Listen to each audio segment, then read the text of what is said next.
नमस्कार। आज हम 11वीं के पाठ्यक्रम शब्दकोश एक परिचय का अध्ययन करेंगे। इन चित्रों को देखकर आपने अनुमान लगा लिया होगा कि शब्दकोश उस पुस्तक या ग्रंथ को कहते हैं जो एक साथ शब्दों का अर्थ, उनका प्रयोग और वाक्य निर्माण की जानकारी देता है। इसे शब्दों का खजाना या कोश या शब्दों का परिवार भी कहा जाता है। इसे विक्शनरी या डिक्शनरी भी कहते हैं। इसमें हर शब्द के बाद बताया जाता है कि वह शब्द संज्ञा है, सर्वनाम है या क्रिया।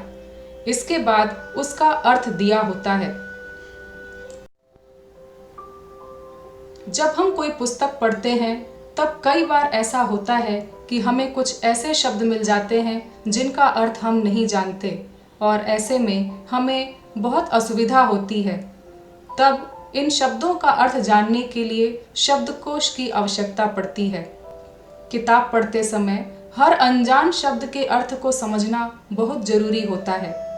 तभी किताब पढ़ने से हमें पूरा ज्ञान मिल पाता है। शब्दकोश इसमें हमारी बहुत सहायता करता है। शब्दकोश के इतिहास की अगर बात की जाए तो महर्षि कश्यप द्वारा लिखित निघंटु संसार का पहला शब्दकोश है। इसे संस्कृत साहित्य का प्राचीनतम कोश माना जाता है।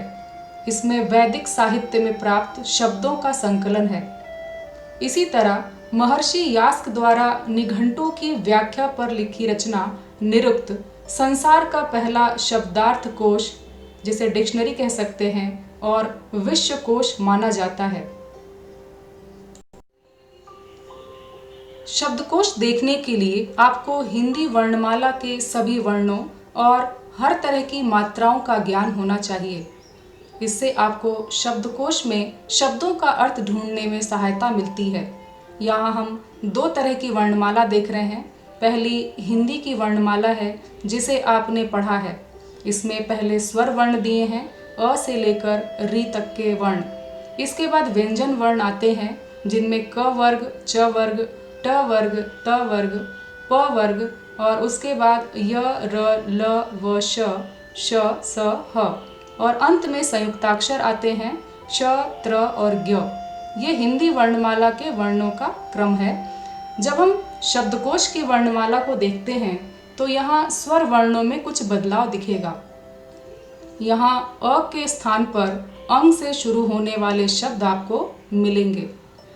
इसी तरह व्यंजन वर्णों में देखें तो क वर्ग में क के बाद क्ष वर्ण आया है। शब्दकोश में क से बने शब्दों के बाद आपको क्ष से बने शब्द मिलते हैं। ये श संयुक्ताक्षर है। यह क से मिलकर बना है, इसलिए क्ष के बने शब्द क से आरंभ होने वाले शब्दों के बाद आता है। इसके बाद च वर्ण है। च वर्ग में ज के बाद ज्ञ संयुक्ताक्षर आया है। यह ज से बना है, इसलिए ज से शुरू होने वाले शब्द जब समाप्त हो जाते हैं तो उसके अंत में ज्ञ से बने शब्द आपको शब्दकोश में मिलेंगे।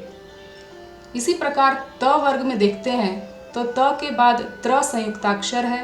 क्योंकि यह त से बना है, इसलिए त से आरंभ होने वाले शब्दों के अंत में त्र से बने शब्द आपको मिलते हैं। इसी तरह हम श को देखें। श के बाद श्र संयुक्ताक्षर है। यह श से बना है, इसलिए श के बाद इसे रखा जाता है। तो इन बातों का यदि आप ध्यान रखेंगे तो शब्दकोश देखने में आपको कोई कठिनाई नहीं होगी। अब हम देखेंगे संयुक्ताक्षर या युग्म वर्ण किन वर्णों से मिलकर बने होते हैं। पहली बात ये कि संयुक्ताक्षर दो या दो से अधिक व्यंजनों के मेल से बने होते हैं। इनके बीच स्वर नहीं रहता।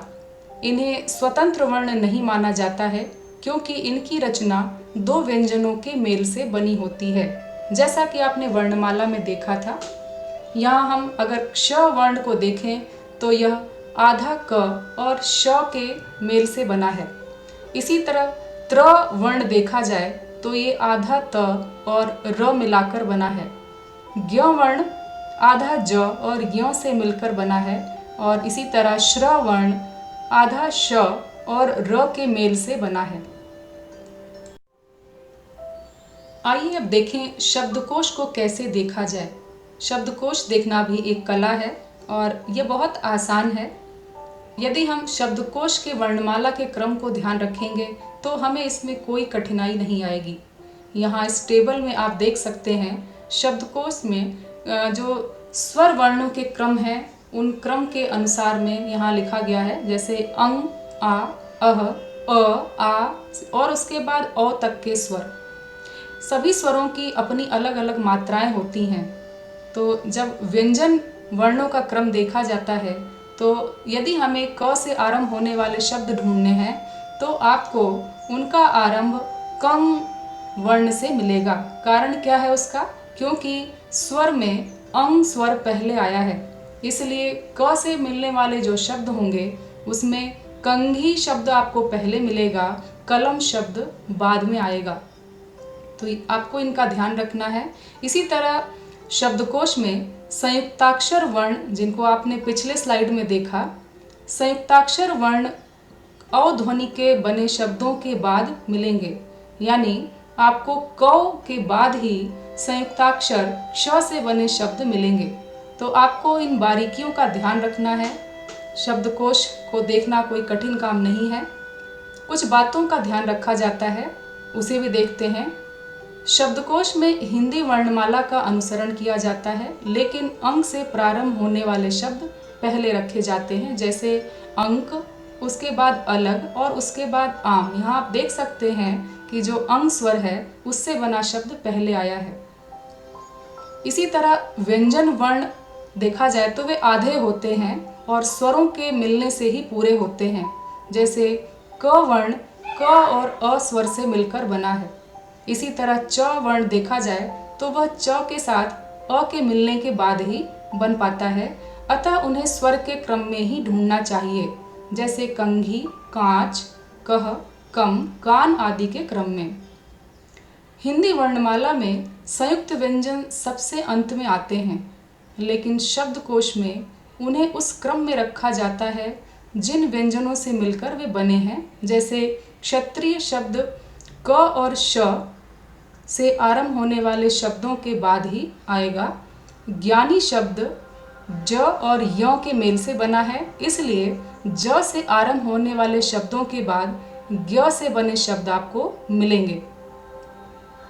स्वर रहित व्यंजन से आरंभ होने वाले शब्द जैसे क्या, न्यायालय, ये शब्द उस व्यंजन के इस्तेमाल होने वाले सभी स्वरों के बाद रखे जाते हैं।